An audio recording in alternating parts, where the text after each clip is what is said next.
Hi friends, thank you very much මගේ video එක බලනවට මේ අද මම වීඩියෝ කරන්න කියලා හිතුවේ මම විශේෂ වීඩියෝ එකක් දැක්කා YouTube එකේ හරි TV එකකින් හරි මම දැක්ක වීඩියෝ එකක් ඒකෙදී මේ අපේ අල්ලපු රටක මම රටේ නම කියන්නේ ඔය අපේ South Asian රටක UK වලට ආපු ඉගෙන ගන්න ආපු ළමෙක් දැන් පොලිසියෙන් අල්ලනවා පොලිසියෙන් මේ ළමයා අල්ලලා එයා ක්වෙස්චන් කරනවා ඒක සම්පූර්ණ වීඩියෝ එක පොලිසියෙන් වීඩියෝ කරලා දාලා තිබුණා මේ YouTube එකටත් ඒක පත්තරෙත් ගියා එක කේස් එකක් නෙමෙයි කේසස් ගොඩාක් දැන් මේකේ සිද්ධිය තමයි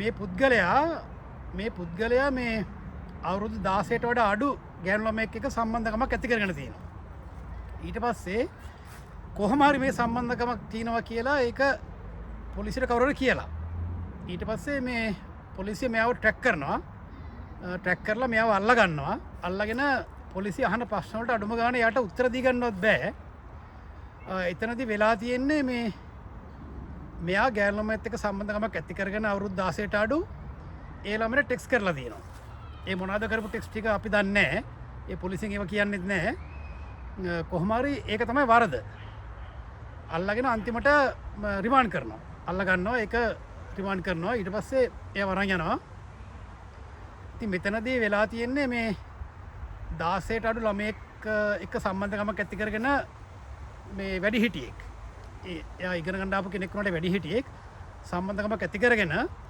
ඊට පස්සේ ඒ ළමයාව එයා එක ටෙක්ස්ට් එකකදී කියනවා හොටෙල් එකකට එක්කරන් යන්න උත්සාහ කරලා තියෙනවා ඒක ටෙක්ස්ට් වල තියෙනවා ඉතින් පොලිසියෙන් අහනවා මොකද්ද මේ සිද්ධිය කියන්න කියලා ඒත් එයා කියන්නේ මේ අන්තිමට පොලිසියෙන් කියනවා යාට මේක තමයි සිද්ධිය මේ ඔයා මෙහෙම ළමයෙක් එක්ක සම්බන්ධකමක් ඇති කරන් තියෙනවා ඊට පස්සේ යාට ටෙක්ස්ට් කරලා තියෙනවා තැන් වල හම්බෙමු හොටෙල්ස් වලට යමු එහෙම කියලා ඔයා ටෙක්ස්ට් කරලා තියෙනවා ඔයා ඒක පිළිගන්නවද කියලා අහනවා අන්තිමට ඌ එක එක කතා කියනවා ඒවා කියන කතා තේරෙන්නේ නැහැ ඊට පස්සේ පොලිසියෙන් එයාව රිමාන්ඩ් කරනවා අරන් යනවා ඊට පස්සේ මේ ඒතර UK නීතිය අනුව අවුරුදු 16ට අඩු ළමයෙක් එක්ක හෝ පිරිමි ළමයෙක් එක්ක හරි වැඩිහිටියෙක් සම්බන්ධකමක් ඇති කරගන්න බෑ මොකද සම්බන්ධකමක් ඇති කරගත්තන් පස්සේ එතන ඉඳලම වෙන්නේ ඇබියුස් එකක් වෙන්නේ ඒ කියන්නේ අපයෝජනයක් තමයි එතන ඉහට වෙන්නේ ඒ නිසා පොලිසිය UK පොලිසිය හරීම සංවේදී ළමයිගේ කේස් සම්බන්ධව එතකොට එතන ඇබියුස් එකක් වෙන්නේ අපයෝජනයක් වෙන්නේ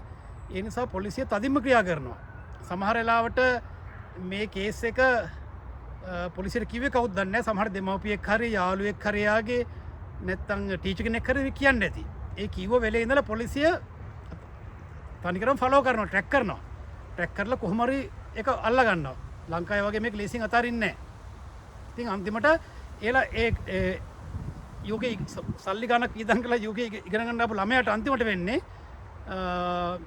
මෙහෙ හිරේතිලා ගලා වීසා එකක් නැති කරගෙන ආපහු තමන්ගේ රටට යන්න ඉතින් මම මේක දැන් අදාළ කරගත්තේ අපේ රටට ඉතින් අපේ රටේ කට්ටියත් ඕන තරම් මේ රටවල ඉගෙන ගන්න එනවා මම හිතන්නේ මේ වගේම තමයි නීති කැනඩාව ඕස්ට්‍රේලියාව නිව්සීලන්ඩ් යුරෝපියන් ඕන රටක් හරිම තදින් ක්‍රියාත්මකයි මේවට ඉතින් මේ වගේ අපි පාඩමක් ඉගෙන ගන්න ඕනේ අපේ රටෙන් එන අය දැන් අපිට අනිත් රටවල මිනිස්සු හදන්න බෑ ඉතින් මේ අපේ රටේ මිනිස්සු හරි මේව දැනගන්න ඕන මේ වෙන දේවල් මේව ගොඩක් ලොකුට ප්‍රචාරය වෙන්නේ නැහැ මොකද පොලිසිය මේවා මේ පුද්ගලිකත්වය ආරක්ෂා කරන්න ඕන හින්දා මේ ගොඩක් මේවා ප්‍රචාරය කරන්නේ නැහැ නමුත් සමහර කේසස් පත්තරවල යනවා ඉතින් මේ මම මේක අපේ රටට පොඩක් අදාළ කරගන්න ගියන් පස්සේ මම කල්පනා කරේ ඇත්තට මට මේක ඕනකම තියෙන්නේ මේ දැන් මේ රටේ මේ ක්‍රමවේදය හරහා අපිට දෙයක් ගන්න පුළුවන් නම් ඒක අපේ රටේ දියුණුවට අපේ ළමයි අපයෝජන වෙන එකට දෙයක් ගන්න පුළුවන් නම් අපි ඒක ගන්න ඕනේ.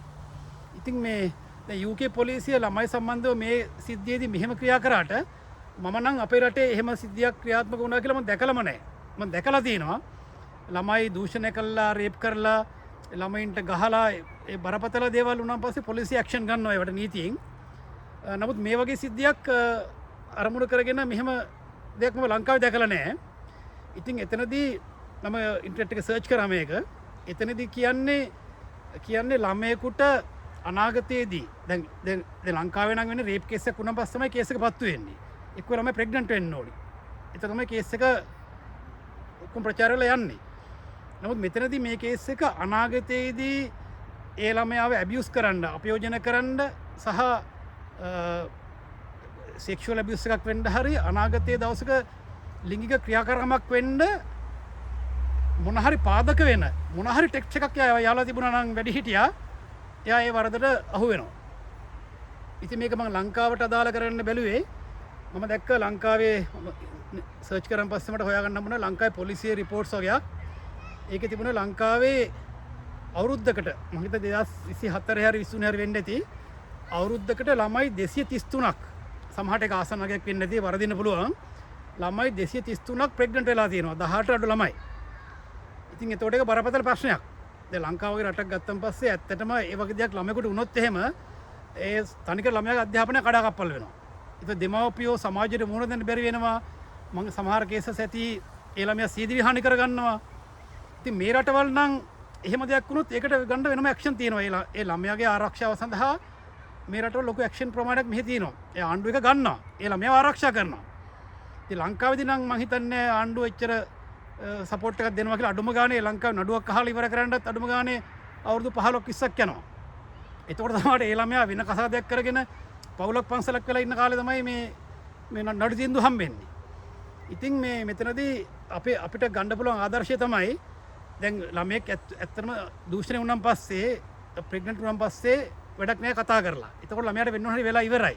ඒ නිසා මම කියන්නේ මේකෙන් අපි ගන්න ඕන පාඩම තමයි වැඩිහිටි පුද්ගලයෙකුට ළමයෙක්ව අපයෝජනය කරන්න පුළුවන් දූෂණය කරන්න පුළුවන් මම කියන බලහත්කාරකමට අපත් එක වෙනම පැත්තක් එනවා. මම කියන්නේ කැමැත්ත ඇතුව කරන දේවල් වළක්වා ගන්න පුළුවන් මේ යුකේ නීතිය අපේ රටට ගෙනාවනම්. අපේ රටට ගෙනාවනම් එහෙනම් කිසිම පුද්ගලයෙකුට මේ ළමයි කැමැත්තෙන් අරගෙන ගිහිල්ලා ඒ දේ එහෙම ළමයාට අපයෝජනය කරන හැකියාවට අඩු කරගන්න පුළුවන්. ඉතින් මට ඇත්තටම කියන්න ඕනේ ඒක තමයි. සමහරවිට මම නෙට් එක සර්ච් කරන් පස්සේ මම දැක්කා ලංකාවෙත් ඒ නීතිය තියෙනවා කියලා. ඒක මම දන්නේ ඒක තියෙනවද කියලා හරියටම දන්නේ නැහැ. නමුත් මේ නෙට් එකේ එහෙම තියෙනවා කියලා. ඉතින් ඒක නීතිය තියෙනවා නම් බලධාරීන්ගේ ලංකාවේ වෙනම පොලිස් දෙපාර්තමේන්තුවක් තියෙනවා. මේ ළමයි සම්බන්ධව කාන්තාව සම්බන්ධව ක්‍රියා කරන්න ඒව මැදිහත් වෙලා මේ UK වෙච්ච මේ සිද්ධිය අරගෙන පාදක කරගෙන UK විතර නෙවෙයි මම හිතන්නේ මේ දියුණු රටවල හැම එකම ඒව ඇති අරගෙන වැඩිහිටි පුද්ගලයන්ට කිසිම ළමයෙක්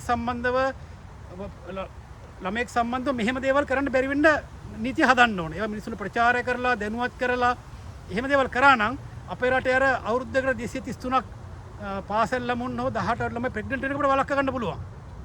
ඉතින් ඒක ආණ්ඩුව ළමයි කියන මල් වගේ රටේ අනාගතය. ඒතර ආණ්ඩුව ඒ සම්බන්ධව ලොකු ක්‍රියාමාර්ගයක් ගන්න ඕන. අනිවාර්යයෙන්ම ගන්න ඕන නැත්නම් අපේ රටේ මේ වගේ අපරාධ අඩු කරන්න හරි අමාරුයි. මොකද දැන් බලහත්කාරකමින් දෙයක් කරොත් එහෙම පොලිසියට පුළුවන් ඒක ක්‍රියා කරන්න මොකද ඇක්ෂන් එක ගන්න පුළුවන්. නමුත් මේ කැමැත්තෙන් කරන දේවල් පොලිසියට අල්ල ගන්න ට්‍රැක් කරන්න බෑ. ලංකාවේ එහෙම කැමරා සිස්ටම් නැහැ. දැන් UK නම් දැන් එහෙම ආරංචියක් ගියොත් එහෙම පොලිසියට හැමතැනම කැමරා චෙක් කරනවා, ඒ පුද්ගලව චෙක් කරගන්නවා, ෆලෝ කරනවා, හැමදේම කරනවා. මොකද ලංකාවේ සිද්ධියක් වාර්තා වෙන්නේ උනම් පස්සේ. ඒ නිසා මම හිතන්නේ ලංකාවේ බලධාරීන්ගේ වගකීම තමයි මේ දේවල් සම්බන්ධව හොඳට දැනුවත් කරලා නීතියක් තියෙනවා නම් ඒක ක්‍රියාත්මක කරලා නැත්නම් මේවට නීති නැත්නම් අලුතෙන් නීති හදලා ඊට පස්සේ සමහර වචන උදාහරණයක් විදිහට කියනවා නම් දැන් අපි සමහර වචන ටෙක්ස්ට් වල පුළුවන් නම් එක්ස්ට්‍රැක්ට් කරලා ට්‍රැක් කරගන්න. ඉතින් ඒ වගේ අවධි යෝජනා ට්‍රැක් කරගන්න පුළුවන් නම් ඉතින් ඒ වගේ ටෙක්නොලොජි දැන් ආණ්ඩුව දැන් කතා කරනවා ඩිජිටල් තාක්ෂණයක් ගැන. ඉතින් ඒ වගේ දේවල් වලින් ට්‍රැක් කරලා මේක ඇත්තටම අවම කරගන්න ඕනේ. ළමයි 233ක් අවුරුද්දකට ප්‍රෙග්නන්ට් වෙනවා කියන්නේ ඒක හරිම අපරාධයක්. හරිම අපරාධයක්. ඒ ළමයි 233 දෙනාගේම මේ අනාගතේ විනාශ වෙන වැඩක්. ඒ නිසා මේක මම දෙකක් කියන්න හැදුවා. එකක් මේ සිද්ධිය පාදක කරගෙන ලංකාවේ අපේ ළමයි බේරගන්න එක ක්‍රමයක්. අනික තමයි අපේ රටවලින් මේ රටවල ඉගෙන ගන්න එන ළමයි පොඩ දැනුවත් වෙන්න මෙහෙම දෙයක් තියෙනවා. ළමයි සම්බන්ධ මොකක් හරි දෙයක් මේ රටවල සිද්ධ වුණොත් අපයෝජනක් සිද්ධ වුණොත් දැන් පේනවනේ දැන් ටෙක්ස්ට් එකක් විතරක් ඇති. එතකොට කෙලින්ම රිමාන්ඩ් වීසා එක නැති වෙනවා. ආය ලංකාවට යන්න වෙනවා. තමන්ගේ සල්ලිත් නැති වෙනවා.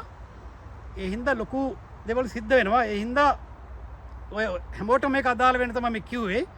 ඉතින් මේක ඉතින් පුළුවන් කට්ටිය මේක දැනුවත් කරන්න. ලංකාවෙත් මේක බලධාරීන් මේක කොහේ හරි අහන කෙනෙක් ඇති. පොලිසිය හරි මේව රේස් කරලා මේව අනිවාර්යයෙන්ම කතා වෙන තැන්වල කතා වෙලා අපේ රටේ අනාගත දරු පරපුර බේරගන්න දේවල් කරන්න කියන එක තමයි මගේ මේ වීඩියෝ එකෙන් අරමුණ වෙලා තිබුණේ. Okay, thank you very much.